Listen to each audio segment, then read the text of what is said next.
So we're going to start with TV and TV news.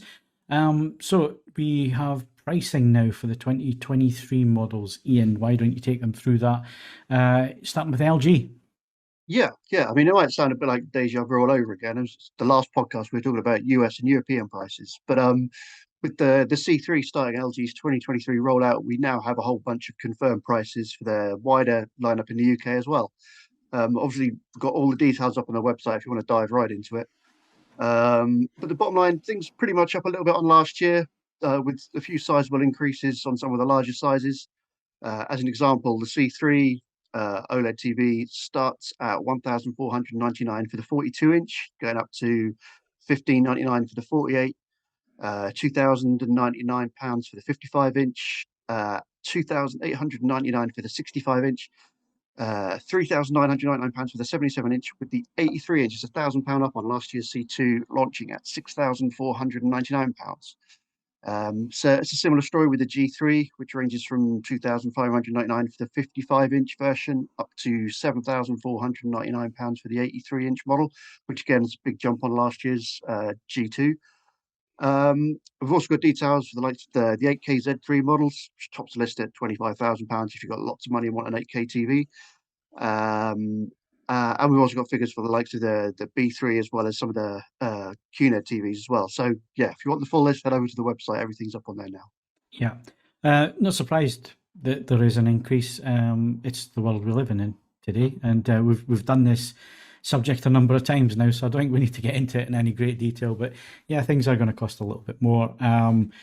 Is it worth waiting? I possibly would. I'd possibly not jump in straight away with the new models. Is it worth the jump up from last year's models? I've yet to see the C3 in any great detail. I'm expecting it to drop any day now, and I have a C2 here from last year, so I will be doing direct comparisons with last year's model to this year's model.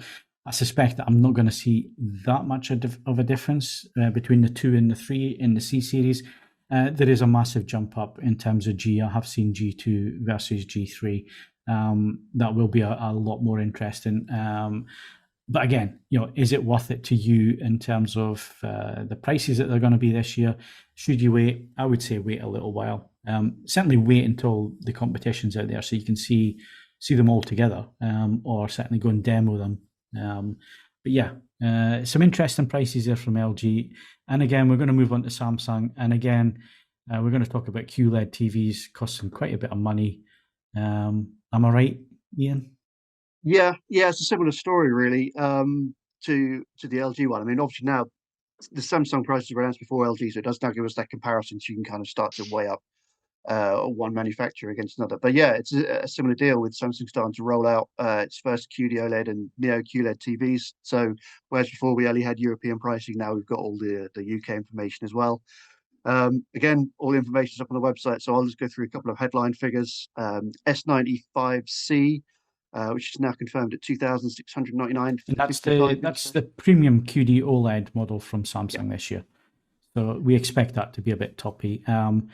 And then the one that sits under that, Ian, is basically the 90 is fairly reasonable actually. Yeah, it's a little bit cheaper than the S95B launched at last year. So the 55 and 65-inch models priced at £2,199 and £2,999 respectively. Still a 77-inch model to come for the S90C as well, but that doesn't launch till that'll be a little bit later along. So just waiting for the price on that. Again, all the rest of the information is up on the website. I've got Neo QLEDs on their 8K models topping out at $9,599 if you want to spend a lot of money on the 85-inch QN900C, or cheapest 8K model, 55-inch QN700C is down at £2,899 if you want more of an entry level into 8K TVs. Yeah. Similar case for the 4K Neo QLEDs. Like I say, it's all up on the website, so just jump over there and you get all the information. We've got our full guide to Samsung's lineups also on there. Yeah, and of course QLED is an LCD TV at the end of the day. Just to make that clear, unless it gets confusing, QLED, OLED, and so on.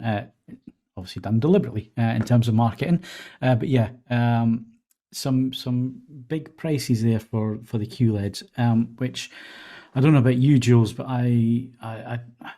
I'm struggling to find where these become such luxury items when you're talking about LCD technology when OLED is so much better. I do know that some people put forward, well, it's brighter, it'll suit a brighter room, but actually, OLEDs this year, they're pretty good for bright rooms. I don't think there's that big gap anymore. Yeah, I recently calibrated one of last year's 8K Samsung top-end models, and the reason the client bought it was because it was supposed to be very, very bright, but he was just a little bit disappointed by the darkroom performance, with a bit of haloing and the rest of it. So, I mean, there is no perfect technology, is there? There's no perfect thing. No, there's not. But I think the big thing with the 8K screen, which is maybe what he didn't realize, because not a lot of people are talking about it, is the 4K screen would have the same features and everything else and would be brighter. The 8K screen, because you got so many pixels and you still got that backlight behind it, it actually kills the light. You need more light behind that panel to reach the same kind of brightness. So again, this is things that people are not talking about for some strange reason, but the 8K QLEDs are dimmer than the 4K QLEDs, and it's basic physics. You can't get the light through. So yeah, I'm not surprised he was a little bit disappointed with that.